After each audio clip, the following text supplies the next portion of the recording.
Chaque dimanche matin, pour te lever avec entrain, prends ton petit déjeuner avec péage léger.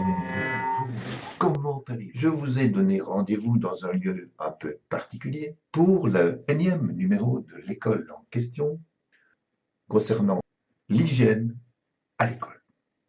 Nous voici réunis dans le petit... Savez-vous quoi? Que la plupart de nos élèves ne prennent pas leur douche après le sport, se retiennent toute la journée d'aller aux toilettes et ne se lavent pas les mains avant de manger. Il est pourtant médicalement prouvé que ces manquements à l'hygiène dans nos écoles portent préjudice à la santé en propageant à vitesse philippine les bactéries.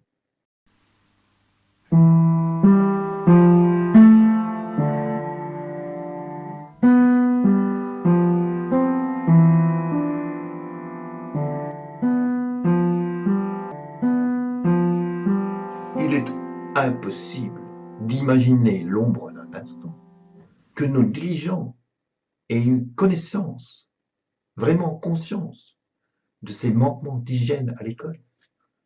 Car sinon, il est évident qu'ils y auraient remédié depuis longtemps en légiférant. Le droit et la loi, qui accordent désormais plus d'attention à l'hygiène dans les prisons, ne devraient-ils pas en faire autant, au moins, pour les écoles?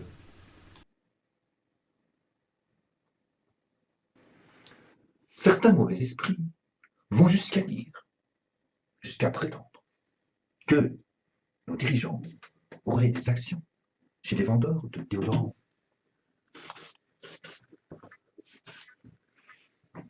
Moi, personnellement, je n'en crois rien. Se pourrait-il que ce qui apparaît comme des manquements soit en fait une volonté pédagogique délibérée de rendre les apprentissages progressifs? Quand l'enfant est petit, il fait pipi et popo dans son linge. En grandissant, avant d'entrer à l'école maternelle, on lui apprend à faire ses besoins au WC. Et puis, après, lorsqu'il arrive au secondaire, on lui apprend à se retenir toute une journée. Au cas où il se retrouverait un jour dans un ascenseur avec d'autres personnes, en panne, pendant 7 à 8 heures, et qu'il lui faudrait bien, dès lors, se retenir de satisfaire ses besoins les plus élémentaires. Il serait bien heureux, alors, d'avoir appris à l'école à se retenir pendant tant de temps. Oui, il est beau vous bébé.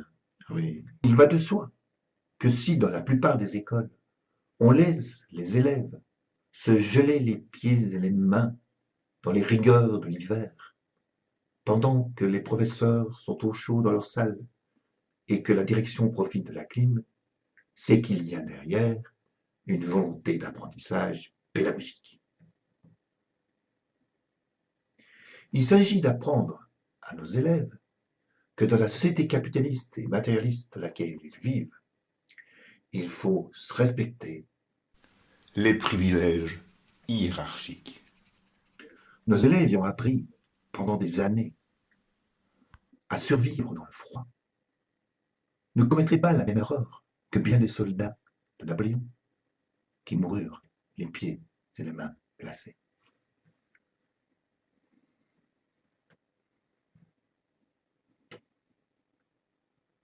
Sans compter que tous ces élèves qui apprennent à rester dans le froid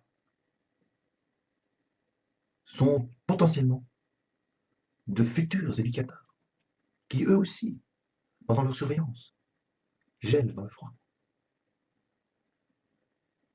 Ce qui fait que nous pourrions avoir un éducateur, potentiellement un éducateur par élève dans l'avenir. Serait cela l'excellence? Nos dirigeants dans l'enseignement préparent la société de demain, préparent nos citoyens affronter l'avenir, affronter le réchauffement climatique et toutes ses conséquences pour la vie future. Par exemple, la pénurie d'eau.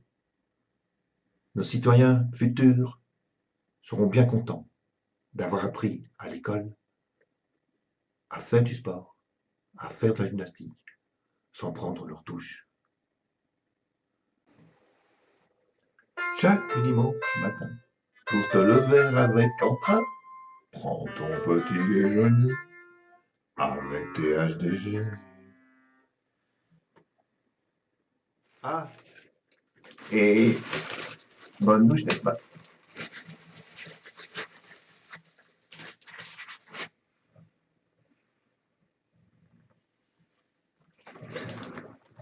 Ah, ça fait du bien. À la prochaine.